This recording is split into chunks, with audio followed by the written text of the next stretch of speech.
Hello everyone, and welcome to another video Dvar Torah. It's hard to believe that we're already into August, more than halfway through the summer. For some of us who've barely taken a day off since the pandemic started, it feels like we're just not going to get a summer at all this year. Meanwhile, some others are thinking to themselves that what may have started off as a nice staycation has now become a daily struggle to avoid going stir-crazy. But no matter which perspective you may be coming from, one thing that we probably can all agree on is that time seems to be getting away from us. And it's getting even harder and harder to even keep track of what day of the week it is, let alone remember to acknowledge a little mini holiday that snuck by us this year. This past Wednesday was Tu B'Av, the 15th of Av. It's one of the lesser-known Jewish holidays that has always been thought of as the Jewish version of Valentine's Day. It's a day to celebrate romance and make that special person in our lives feel a little more loved and appreciated than they already do.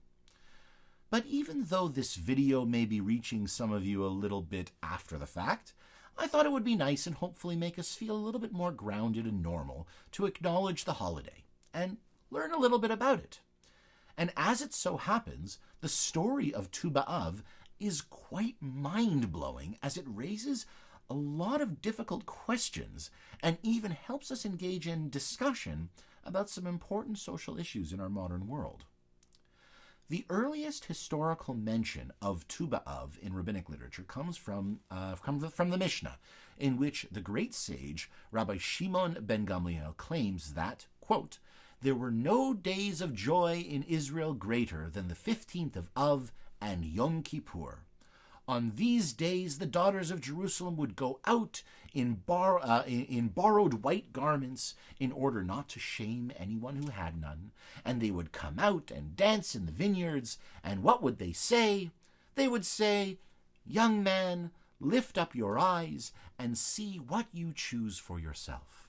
But remember, grace is deceitful, and beauty is vain, but a woman that fears the Lord, she shall be praised.'"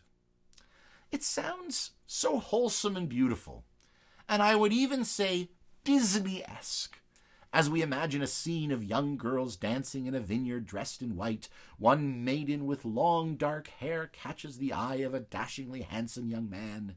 She turns and blushes, and he works up the courage to approach her. Even though this is our earliest reference to the holiday, it doesn't exactly mention how the holiday of Tu B'Av began, which would be nice to know considering that it's not mentioned in the Torah anywhere. For this, an important clue is found in the Talmud, Masechet Ta'anit, page 30, Amud Bet. It says about Tu B'Av that it was a special day because it was the day when, and I quote, "the tribes of Israel were permitted to mingle with each other," by which the Talmud really means that it was a day when men were permitted to marry women from other tribes. But, as far as we can tell from our understanding of Jewish law, there was never in all of Jewish history a religious problem against an Israelite from one tribe marrying an Israelite from another tribe. So why does it seem that this may have been some kind of important rule back in those days? There is one story from the Tanakh which could be hiding the answer, and if this is the origin of the story of Tu B'Av, it's hiding it for a very good reason. In the book of Judges, or Shoftim, chapters 19 to 21, we have a description of a horrific incident which sparked then a civil war between the tribe of Benjamin and the rest of the Israelite nation. The story goes as follows. A man from the tribe of Ephraim was traveling with his concubine through the Benjaminite town of Giva. In the town, he found a fellow tribesman of Ephraim to stay with. This apparently infuriated the men of the town, who are described in the book of Shoftim as V'nei V'liya'al, a depraved lot. Apparently, they were accustomed to taking advantage of and even raping defenseless strangers who traveled through their town. the text describes them pounding on the door and demanding that the man from Ephraim give himself over to the mob to be raped. Fearing for his life, the man offered up his concubine to the mob, whom they raped and killed, along with the daughter of the man that took him in. As the Israelite nation learned of this tragedy and gathered its forces to punish the town of Giva for its depravity, the tribe of Benjamin came to Giva's defense. Seeing this, the Israelites vowed never to allow their daughters to marry a Benjaminite, and in the civil war that ensued, Giva was destroyed and the tribe of Benjamin was decimated. The story continues that after the dust had settled and some time had passed, the population of the tribe of Benjamin was understandably continuing to dwindle without wives for the men that were left. And the Israelites felt badly that an entire tribe of Israel would be lost if they were unable to take enough wives to replenish their numbers. But being bound by their oath, they could not allow their daughters to marry Benjaminites. And so the Israelites came up with an astonishing solution. The book of Shoftim continues.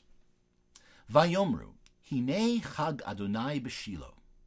And the Israelites said to the men of Benjamin, Behold, there is a feast of the Lord being held right now in the city of Shiloh. L'chu ve'aravtem bakramim, go and lie in wait in the vineyards there.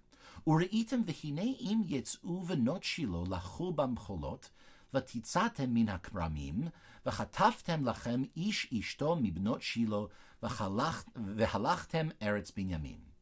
As soon as you see the girls of Shiloh coming out to join in the dances, come out from the vineyards, let each of you seize a wife from among the girls of Shiloh, and be off for the land of Benjamin.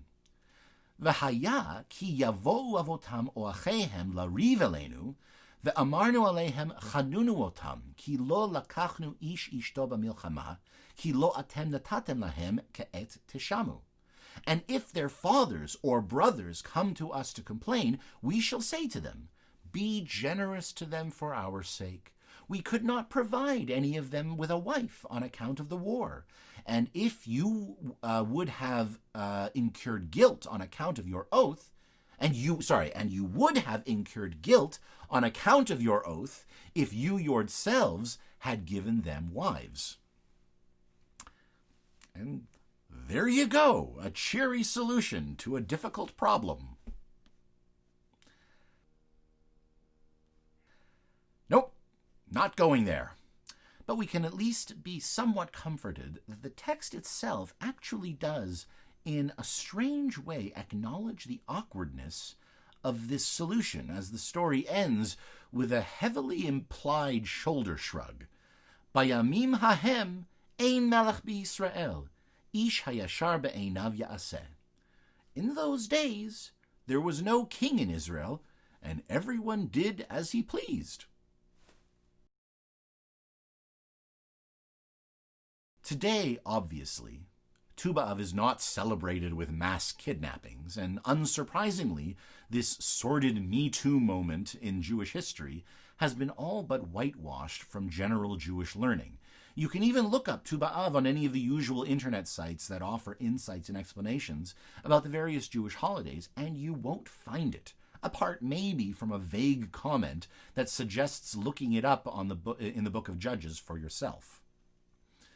But just because its origin story may have been less than palatable, perhaps especially given that there is no relationship between the origin story of the holiday and the way it is commemorated in the modern era, perhaps there's another way to look at it and appreciate this holiday of Tu B'Av.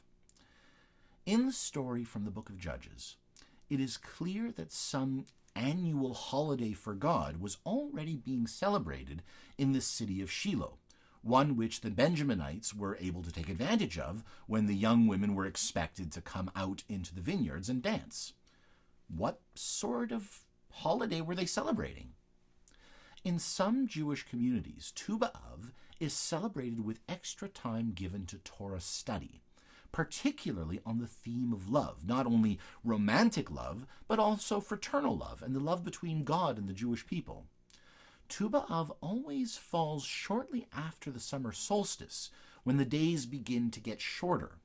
And the tradition of studying Torah on Tu B'Av is a gesture that demonstrates how we use our precious extra hours of daylight as an opportunity to engage in what most enriches Jewish life, more Torah study. Moreover, the theme of love is chosen because it is the most accessible starting point on the path to tshuva, repentance. The end of summer reminds us that high holidays are on the horizon. It's at this time when we begin the long process of spiritual introspection as we prepare to humble ourselves before God for our misdeeds. It can be an arduous, uncomfortable, and even frightening process. But love is what can help us begin. It's because of love that we have for the special people in our lives that we feel compelled to account for the wrongs we may have committed against them so that we can make that love stronger. The same, of course, is true for our relationship with God. In that way, a celebration of love on Tu B'Av may be perhaps even more authentically understood as a celebration of taking the first steps of tshuva, which is recognizing and appreciating all of the good things we have in our lives, and remembering that if we seek to keep those things, we have to do the hard work that makes us worthy of them. Shabbat Shalom, and happy belated Tu B'Av.